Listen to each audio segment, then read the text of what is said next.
आ जाती है तो 5 किलो लाई चना हंड बंड वही लोग 10 किलो पे बैठे। इसके बाद परकुपाइन बना, लेकिन उसमें भी 4-5 नौजवानों के ऊपर मुकदमा लिखा गया। सोचने वाली बात है कि जब अपने जमीन पे खेत पे बैठ करके अगर वो कोई अपने हक अधिकार के लिए मांग कर रहे हैं तो उसमें मुकदमा लिखने की क्या जरूरत है।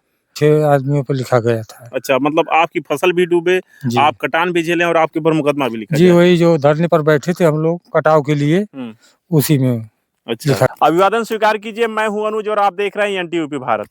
हम खड़े हैं माझा कमरिया। माझा कमरिया यह वह इलाका है जो बाढ़ प्रभावित रहता है, लेकिन इस बार यहाँ का माहौल या यहाँ का बाढ़ का प्रभाव क्या है, ये ग्रामीण हमारे साथ मौजूद है, इनसे हम बात करेंगे। क्या नाम है आपका? जयराम यादव। क्या स्थिति है इस बार? इस बार तो स्थिति बढ़िया है, ठीक है, कुछ हाँ पहले से बेहतर है। अच्छा, हाँ। क्या उपाय किए गए थे जो है सरकार के द्वारा या प्रशासन के द्वारा? प्रशासन के द्वारा यही जो खंभा लगवाया गया है, इससे बहुत बचाव है। अच्छा, हाँ। नहीं तो इतने पानी में क्या स्थिति बन जाती? बहुत बुरी स्थिति पड़ जाती, बहुत ज्यादा कटाव हो जाता है। अच्छा, आप लोग यहीं पे किसान काम करते होंगे? किसान है। अच्छा, जब बाढ़ आती है तो आप लोग का नुकसान होता है यहाँ पे बराबर नुकसान होता है? इस बार अभी नहीं है। अगर बाढ़ आएगी तो होगा नुकसान। अच्छा, नुकसान हो जाता है? हाँ, हो जाएगा। अधिकारी दौड़ा भी करते हैं, तमाम आते जाते रहते हैं? अधिकारी दौड़ा करते हैं, लेकिन नुकसान की भरपाई कौन करता है? नुकसान की भरपाई कोई नहीं करता है। ये देखिए बुजुर्ग हैं। क्या नाम है आपका? अर्जुन। क्या स्थिति रहती है जब बाढ़ आती है? बराबर देखा जाता है कि बाढ़ प्रभावित क्षेत्रों में अधिकारियों का लगातार दौरा बंद होता रहता है, और आप लोग को क्या मिल पाता है ऐसे में? साहब हम लोगों को तो क्या मिलता है, जब ज्यादा बाढ़ आ जाती है तो 5 किलो लाई चना हंड बंड वही लोग 10 किलो आटा दे देते हैं। अच्छा, उससे क्या होता है, बाकी ये सब डूब जाता है सारा, टोटल एकदम धान की फसलें गल जाती हैं, गन्ने कमजोर हो जाते हैं, सारा सिस्टम खराब हो जाता है, आना जाना हम लोगों का भारी हो जाता है। और कटान से तो मान लो इस समय राहत है, लेकिन कह नहीं जा सकता मतलब आगे क्या होगा। अच्छा, हर बार अधिकारी आते हैं यहाँ पे, मौके पे पहुँचते हैं, हर बार नए डीएम आते हैं, पर जब में ट्रांसफर हो जाता है दूसरे डीएम आते हैं, और यहाँ के ग्रामीणों को हर बार आश्वासन मिलता है कि इस बार जो है पूरा राहत के उपाय कर दिए गए, अब ये समस्याएं नहीं होंगी। क्या निदान होता है इन समस्याओं का? इस समस्या का कोई निदान नहीं होता जी। अच्छा, हाँ, आते हैं लोग देख के चले जाते हैं। अच्छा, हाँ, बाद में आएंगे कहेंगे कि ये कर देंगे वो कर देंगे, कहीं कुछ नहीं होता। वहाँ बनवा दिए, बाढ़ रहा तो वहाँ कौन जाएगा बताइए। अच्छा, यहाँ से जो है बनाया गया है वो कितना दूर होगा? यहाँ से करीबन 3 किलोमीटर है जी। अच्छा, यहाँ से 3 किलोमीटर? हाँ जी। नहीं, 4 किलोमीटर का रास्ता पकड़ कर जाएंगे, 4 किलोमीटर। अच्छा, और ये देखिए हमारे साथ समाज सेवी हैं मित्रसेन यादव जी, लोग जो लगातार यहाँ के मुद्दों को, यहाँ की मांग को यहाँ से लेकर के जिले तक उठाते रहते हैं। स्वागत है आपका जी। धन्यवाद। क्या स्थिति बनी रहती है यहाँ पे? ये देखिए, बाढ़ प्रभावित जो गांव माझा कमरिया और अराजी देवारा और सिद्धनाथ, जब बाढ़ का पानी आ जाता है तो हर वर्ष जो है स्थिति भयानक हो जाती है। कटान की समस्या थी, परकुपाइन की व्यवस्था की गई है, लेकिन अभी जलस्तर कम है। आगे अगर जलस्तर बढ़ेगा तो हो सकता है समस्या बढ़ेगी। इसके अलावा पूरे इलाके में जो है जब जलस्तर आबादी की तरफ बढ़ जाता है तो जानवरों का खतरा, फिर पशुओं के चारे की दिक्कत, फिर शौचालय और तमाम दिक्कतें ग्रामीणों को आने जाने का, और फिर जहरीले जीव जंतुओं का तमाम समस्याएं बनी रहती हैं। इसके अलावा जब जलस्तर कम होता है तब संक्रामक रोगों को फैलने की भी दिक्कत रहती है। तो जो बाढ़ प्रभावित इलाका है इसमें जो समस्याएं हैं उनका हम मतलब चाहते हैं कि कोई एक अस्थाई निदान हो। अब अस्थाई निदान कैसे हो सकता है? जैसे कि जो बाढ़ के पहले जब जून या उसके पहले मई अप्रैल में जब एकदम पानी कम हो जाता है तो उस समय ज़रूरत रहती है कि जो नदियों में गाद जमी रहती है उसको साफ़ करवाया जाए, और इसके जो किनारे हैं उसको दुरुस्त करवाया जाए, और पहले से ही शासन प्रशासन द्वारा जो व्यवस्थाएं हैं, मेडिकल टीम से लेकर के एंटीवेनम से लेकर के सड़कों का जो पूरा जाल है उसको दुरुस्त किया जाए लोगों को रहने के लिए, और जो लोगों को राहत सामग्री है वो सारी व्यवस्था पहले से ही की जाए। तब जा कर के जो इधर बाढ़ प्रभावित इलाके हैं उनकी जो समस्याओं का निदान होगा।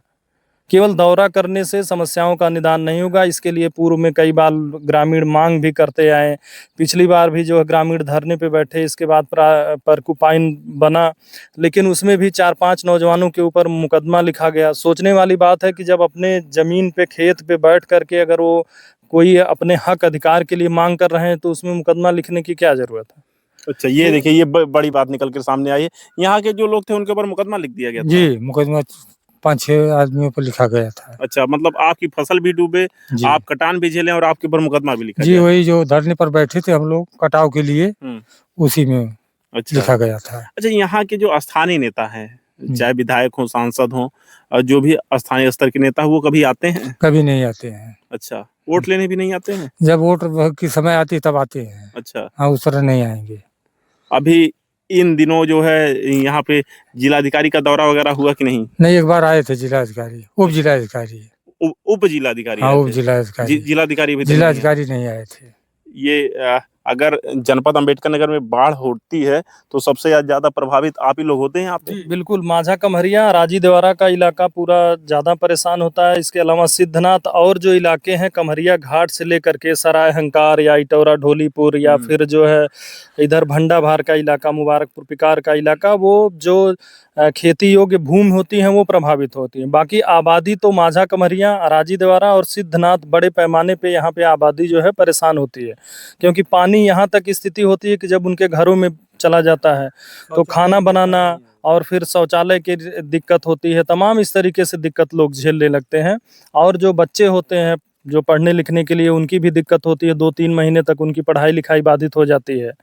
तो सड़कों को ऊंचा बनाना चाहिए, नाव की पर्याप्त व्यवस्था करनी चाहिए। अच्छा, अभी जिलाधिकारी का दौरा हुआ कि नहीं? अभी नहीं, अभी नहीं हुआ। अभी नहीं हुआ है। जिलाधिकारी का नहीं हुआ है, उप जिलाधिकारी यहाँ पे आए थे।